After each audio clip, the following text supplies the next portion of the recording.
Justice Ejaz Afzal जी सरबराही में supreme court की 3 रुकनी bench Panama अमल दरामद केस की ॿुधणी कई। ॿुधणी दौरान पीटीआई वकील नईम बुखारी दलील ॾींदे चयो त 1980 वारे मुआहिदे के जेआईटी पाण मुरादो करार ॾिनो आहे। हुन चयो त तारिक शफ़ी 25% शेयर जे विकिरे बाबति जाली दस्तावेज़ फराहम किया।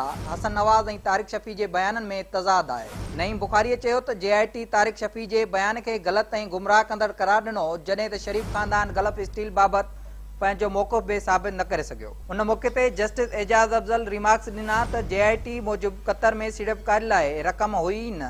नईम बुखारीअ लंडन फिलेटन ट्रस्ट डीड ऐं कैलिब्रेट फ़ॉन्ट बाबति दलील ॾींदे चयो त अदालत खे हाणे जेआईटी जी रिपोर्ट खे साम्हूं रखे फ़ैसिलो करणो आहे।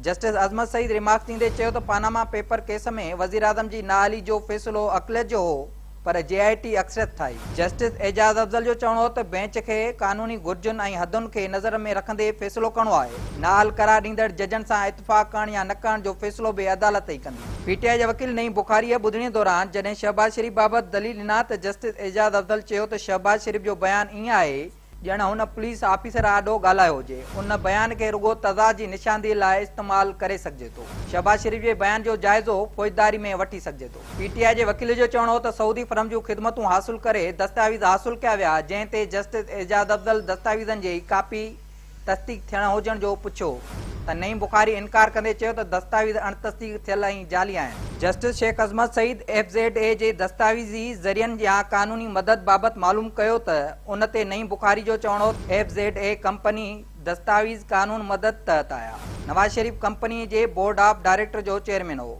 जस्टिस एजाजुल हसन नवाज शरीफ जी पगार बाबति चयो त रिकॉर्ड मूजिबि नवाज शरीफ खे कुझु न कुझु पगार बि मिलंदी रही आहे। बाक़ी दस्तावेज़ क़बूलियत जोगा हुअण या न हुअण ते ॻाल्हि अञा रहियल आहे। पीटीआई वकील दलील ॾींदे चयो त गॾियल जाट टीम फहद बिन जासिम जे 12 मिलियन दरम अदा करण खे बि अफ़सानो करार ॾिनो आहे। वकील ऑफशोर कंपनी जी मालिकियतनि जे हवाले सां चयो त ब्रिटिश वर्जिन आइलैंड जी एजेंट मोज़िक फोनसिका सां ख़तनि ज़रिए राब्तो कयो। जेआईटी उन ख़त जी तस्दीक कई। लंडन फ्लैट शुरू खां ई शरीफ ख़ानदान वटां आहिनि। हुन चयो त जांच दौरान मरियम नवाज़ असुल सर्टिफिकेट पेश न कया। ट्रस्टी हुजण लाइ ज़रूरी हो त मरियम नवाज़ वटि बैरियर सर्टिफिकेट हुजनि हा।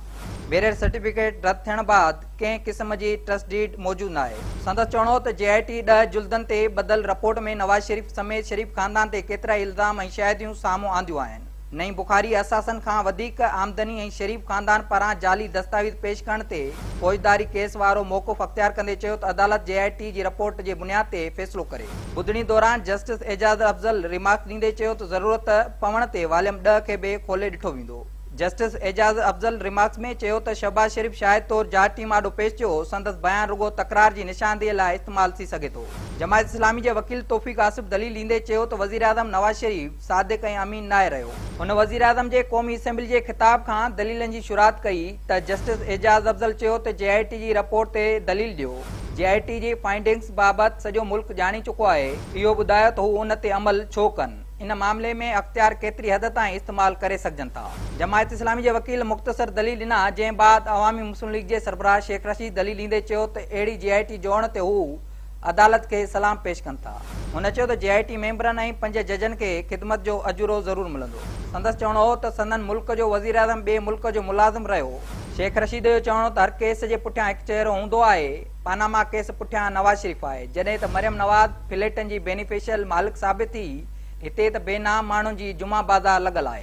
हुन चयो त नवाज शरीफ खे जेल मोकिले संदन ख़ानदान खे अहिड़ी सज़ा ॾिनी वञे जो उहा यादि रखी वञे। सुप्रीम कोर्ट ईंदड़ ॿुधणीअ ते शरीफ कुटुंब जे वकीलनि खे दलील ॾियण जी हिदायत कंदे ॿुधणी अङारे ताईं मुलतवी करे छॾी।